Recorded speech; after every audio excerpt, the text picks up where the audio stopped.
Today we're going to look together at the most basics of the Wireshark that you need. Basically, we're going to look at Wireshark as how hackers could use it, how system administrators could use it, etc, etc. This is very important, probably top 5 most important tool, maybe except for programming. For example, if you want to work with system administration like Windows, Linux, doesn't matter, you need to have good knowledge of Wireshark. If you want to be a pen tester, a blue team specialist, red team specialist, doesn't matter, purple team, you need to know Wireshark, because Wireshark is a tool that can fully analyze and log everything that's happening in real time on a specific machine in the network. Let's start directly. I will immediately go and show the following. First, in your Kali Linux machine, you should have Wireshark already pre-installed. So what you can do is do ifconfig and look at the main interface of your IP address. Here you can see my interface is eth0. Now, if I go and open Wireshark, you can see here that I have all those interfaces I can open. So what I will do, you can see nothing is happening here, but you can see some kind of little traffic on eth0. If I, for example, go and refresh the Google page, you can see that more traffic is happening. So I know that for sure I should choose eth0. You could also choose any, but that means like all interfaces, and we don't necessarily want to use every single interface because we want to focus specifically on the main one. Double click on this. Now here in the Wireshark, we will start just capturing anything that's happening in the traffic. You can see right now nothing's happening, obviously, but if I go here and, for example, search test 1, 2, 3, 4, you can see already a lot of traffic going to Google. If I go to this login page, I will be using testphp.vulnweb.com. Here, let's type admin and admin. If I do admin as username password, I try to log in. You can see here that whatever happens, again, doesn't matter if I logged in or not. I just make sure to type and I submitted a request. Here I submitted a post request, right?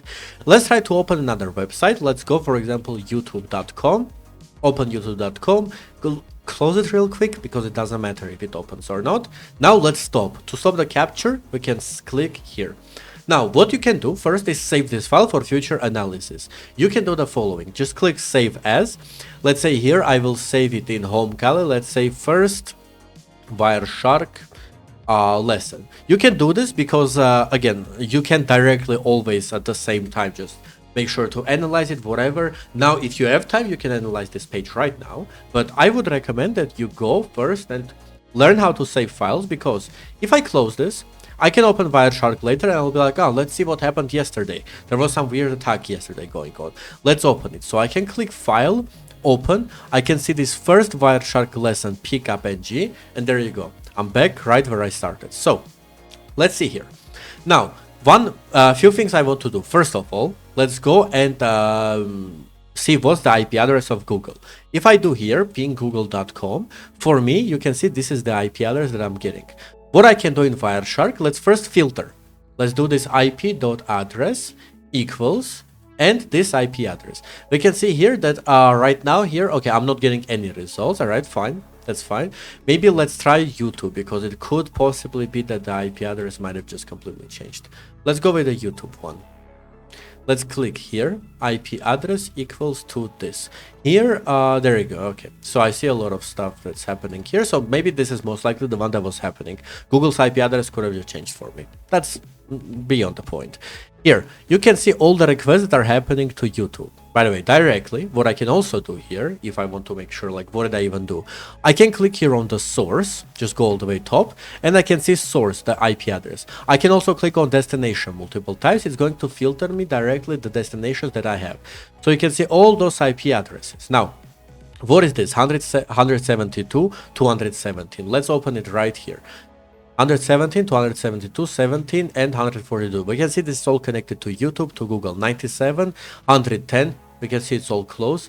Let's scroll even more the way up. We can see an IP address with 216.58.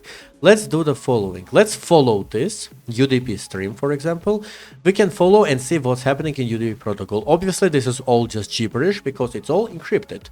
But instead, I could maybe just click here on copy as an example, and you can see what it will copy, right? I can copy this as YAML, as hex dump, as just string, whatever, summary as text. Let's instead now go in the browser and see what happens if I type this IP address here, 216.58.213 and .100. If I go here, we can see this is the Google IP address. So now I know, instead of the Google, the one that gave me with ping, this is the Google address that was my browser was using. Now, I also tried this Vuln Web website. Let's go and search for this one. What I can do here is I can ping this IP address, this URL, this domain, and I can see the IP address. Okay, let's copy this IP address, and let's see. I'll type ip.address equals here. We can see all the requests. Now, remember I said that when I log in, I use a post request. So I will do here the following. And http.request.method, there we go, equals post. I see one post request only available. Let's go here, right click on this. Let's follow the HTTP stream, for example, and you can see here immediately it shows us that uname and admin. I typed admin.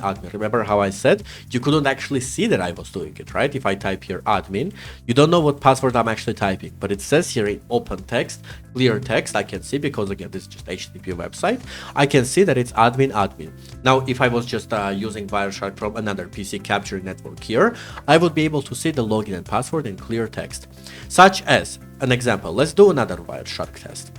Let's close what we have here. And let's make a new one, for example. Let's just go close all of this. We don't need any of this anymore. Let's go to Wireshark and let's start capturing again on ETH0. Now with the scan, right? Let's close all the browser. We don't need any of this. Let's start again. Continue without saving. Nothing is happening here. Now we know the IP address. If I do here sudo nmap, and let's do -p for means every single port 10.02, and our IP address was, sorry, what was our IP address? 15, right? Let's do sudo nmap again, -p 10.02 15. Let's see, do we have anything here? No. Let's scan every single port.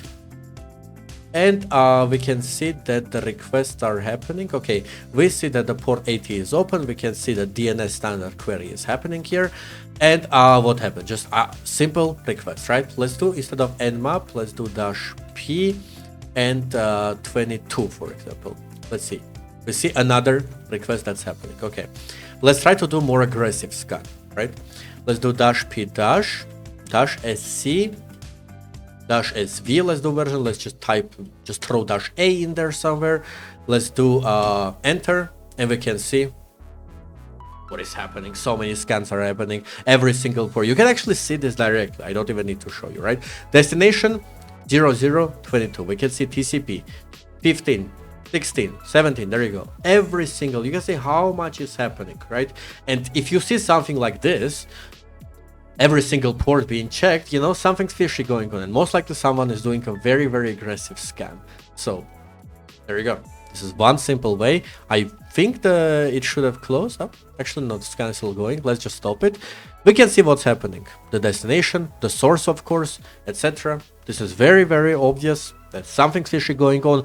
Why did the traffic just feeling like this? That's another way you can use, and maybe blue team specialist or a system administrator, perhaps a SOC analyst as well, to learn Wireshark. Those are the most basics, the absolute bare bones minimum you need to know. Wireshark is a very complex tool, and obviously we can continue and do more Wireshark in the next videos. But so far, that's it. Thank you very much for watching, and I'll see you in the next one. Bye bye.